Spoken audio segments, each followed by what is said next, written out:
হাদিসের মধ্যে আছে, নবী সাল্লাল্লাহু আলাইহি সাল্লাম বলেন, এই জমিনে কোন পাপের কারণে, কোন অপরাধ জমিনে হলে আল্লাহ সবচেয়ে বেশি গুসা হয়, আল্লাহর প্রেস্টিজে লাগে, আল্লাহর আত্মসম্মানে লাগে।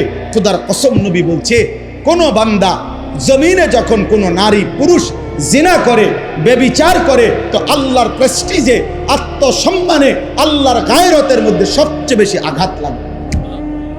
মালিক আমার বেশি গুসা হয়, মালিক আমার বেশি রাগ হয়।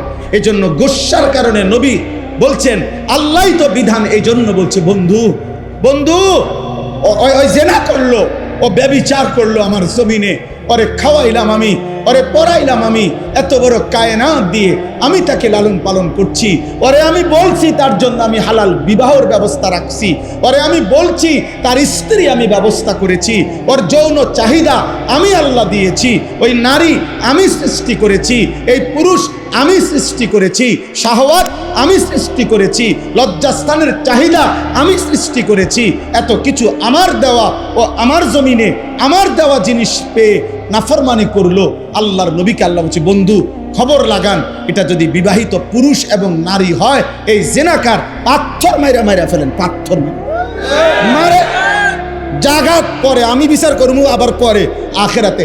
এখন ওয়ালিয়াশহাদ আযাবাহুমা তাইফাতুম মিনাল মুমিনিন, সমস্ত এরকম মজমায় ইমানদার মানুষের সামনে খোলা ময়দানে ওপেন প্রকাশ্যে পাথর মাইরা ওগুলার মাইরা ফেলে। আর অবিবাহিত পুরুষ নারী হলে 100 করে চামড়ার বেত্রাঘাত করেন, যেন এক এক বাড়িতে 100 বছর মনে থাকে। কেন এত? ইসলামী শরীয়তে এর চাইতে কঠোর কোনো শাস্তি নেই, তাফসীরে আছে, চাইতে কঠিন কোনো শাস্তি নেই। ইসলামী হুকুমত, ইসলামী খেলাফতের এটা জিম্মাদার।